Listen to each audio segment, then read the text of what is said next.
আসসালামু আলাইকুম প্রিয় বন্ধুরা, আশা করি তোমরা সবাই ভালো আছো। আলহামদুলিল্লাহ, আমিও ভালো আছি। তোমরা যারা যারা যেখান থেকে আজকে আমাদের ভিডিওটা দেখছো, তোমাদের সকলকে অনেক অভিনন্দন। আচ্ছা, তোমাদেরকে এখন একটা ছবি দেখাবো আমি।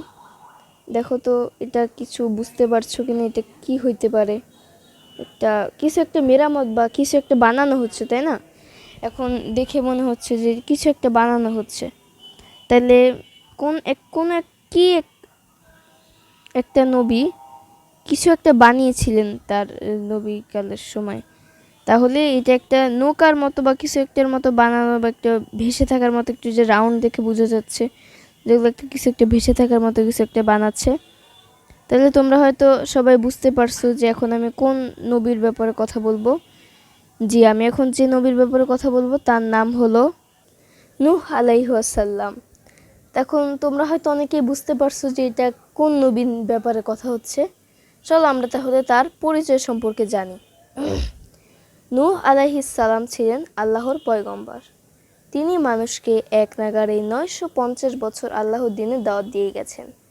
মানুষকে ভালো কাজের আদেশ দেন এবং মন্দ কাজ থেকে বিরত থাকার উপদেশ দেন। কিন্তু এই দীর্ঘ সময় শুধুমাত্র 40 জন পুরুষ ও সমান সংখ্যক নারী তার কথায় ঈমান গ্রহণ করে, বাকিরা কাফিরই থেকে গেল। তারা আল্লাহ তাআলার পথে এলেন না। দ্বীনের দাওয়াত। নূহ আলাইহিস সালাম প্রতিদিন মানুষের দ্বারে দ্বারে ঘুরে বেড়াতেন। পথহারা ও অবাধ্য মানুষকে আল্লাহর দ্বীনের দাওয়াত দিতেন। এতে কাফেররা আল্লাহর নবীর উপর ক্ষিপ্ত হতো। তাকে মোটেও কেউ পছন্দ করত না। বরং নূহ আলাইহিস সালামকে তারা কওমের লোকেরা ঠাট্টা বিদ্রূপ করত। তার উপর নানা রকম নির্যাতন নিপীড়ন চালাতো। লোকেরা নূহ আলাইহিস সালামের কথা শুনতো না।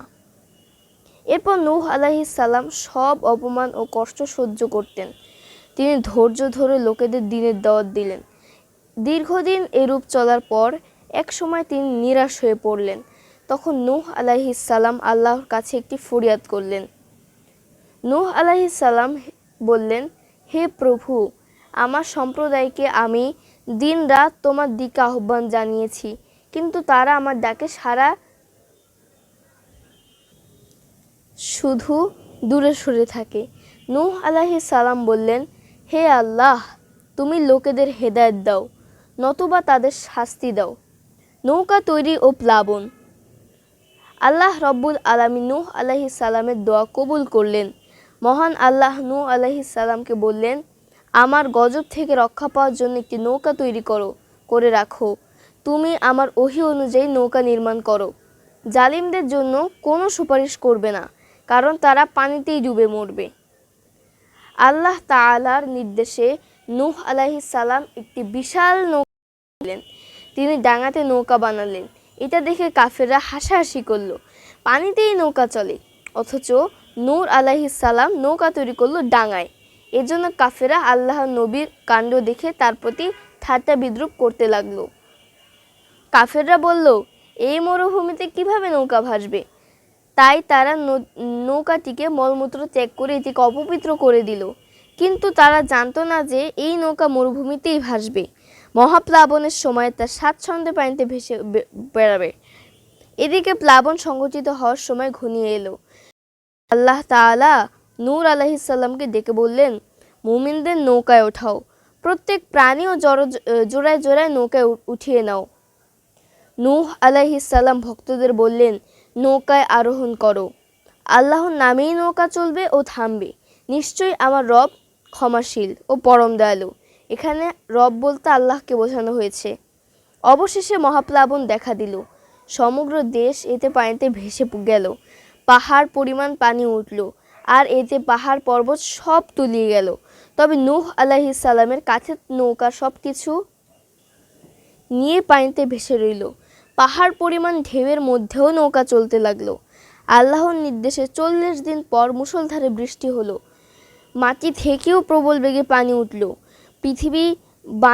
পৃথিবী বানের পানিতে ডুবে গেল। কাফেররা বাঁচার জন্য পর্বত চূড়ে আরোহণ করলো, কিন্তু তাতেও কাফেররা রক্ষা পেল না, কেননা বন্যার পানি পাহাড়ও ডুবে গেল। মহাপ্লাবনের তোড়ে সারা পৃথিবীর সমগ্র ভেসে উঠল। ফলে অথই পানিতে কাফের মুশরিকরা সবাই মারা গেল। শুধুমাত্র নূহ আলাইহিস সালাম ও নৌকায় আরোহণকারীরা বেঁচে গেল। কাফের হওয়ার কারণে নূহ আলাইহিস সালামের স্ত্রী হালসাকা এবং পুত্র কিনানও ডুবে মরল। এরপর একসময় নূহ আলাইহিস সালাম মহাপ্লাবন বন্ধ করার জন্য আল্লাহর কাছে দোয়া করলেন। নূহ আলাইহিস সালাম আল্লাহর বান্দা, তাই আল্লাহ তার দোয়া কবুল করলেন। আল্লাহর কুদরতে প্লাবন একসময় থেমে গেল, বন্যার পানিও সরে গেল। এদিকে নূহ আলাইহিস সালাম বিশাল নৌকা জুদি পাহাড়ে এসে পাহাড়ের উপর গিয়ে থামল। এরপর নৌকা থেকে সকল জীব ও প্রাণী পৃথিবীতে অবতরণ করল। এরপর আবার শুরু হলো নতুন জীবন। ধীরে ধীরে পৃথিবী আবার আগের মতো সবুজ শ্যামল হয়ে উঠল। নূহ আলাইহিস সালাম এবার পূর্ণ উদ্যম নিয়ে আল্লাহর দ্বীন প্রচার করতে লাগলেন। এর কিছুদিন পর তিনি ইন্তেকাল করেন।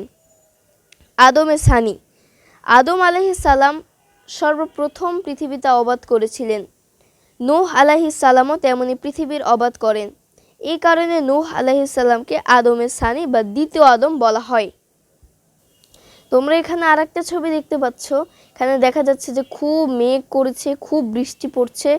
সেখানে একটা নৌকার মতো কিছু একটা, এই যে এখান দিয়ে দেখতে পাবে তোমরা, এই যে এখান দিয়ে খুব নৌকার মতো একটা জিনিস, নৌকা এখানে দেখা যাচ্ছে, নৌকার মতো একটা নৌকা। এই নৌকাটা হচ্ছে তোমার পানিতে ভেসে আছে। দেখা যাচ্ছে যে খুব বৃষ্টি পড়ছে, সেই পানিতে ভেসে আছে। এটাই হচ্ছে হযরত নূহ আলাইহিস সালামের নৌকা। নূহ আলাইহিস সালাম ছিলেন সত্য ও ন্যায় প্রচারে অপসীম।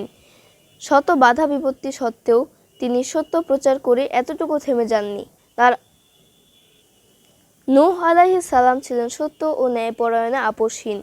শত বাধা বিপত্তি সত্ত্বেও তিনি সত্য প্রচার করে এতটুকু থেমে যাননি। দ্বীনের স্বার্থে তিনি সব রকম লাঞ্ছনা, গঞ্জনা ও অত্যাচার সহ্য করেছেন। শিক্ষা: সত্য ও ন্যায় প্রচারে নবীদের জীবনে নেমে এসেছিল দুর্ভোগ ও নির্যাতন। এটা আমাদের বেলায়ও ঘটতে পারে। কাফেরদের অত্যাচার ও নিপীড়নে আমরা হতাশ হতে পারি, তাই আমরা পিছিয়ে যাব না। এমন পরিস্থিতিতে আমরা ধৈর্য ধারণ করব আর আল্লাহর দ্বীনের ওপর অটল ও অবিচল থাকব। কুরআনের বাণী: নিশ্চয়ই আল্লাহ ধৈর্যশীলদের সাথে আছেন। সূরা আল বাকারা আয়াত 153। আল হাদিসের কথা: সত্য মানুষকে মুক্তি দেয় আর মিথ্যা ডেকে আনে ধ্বংস। সহিহ বুখারী। আজকের এই গল্পটা এই পর্যন্তই। আশা করি তোমাদের অনেক ভালো লেগেছে। আমারও গল্পটা পড়ে এবং শুনে অনেক ভালো লেগেছে।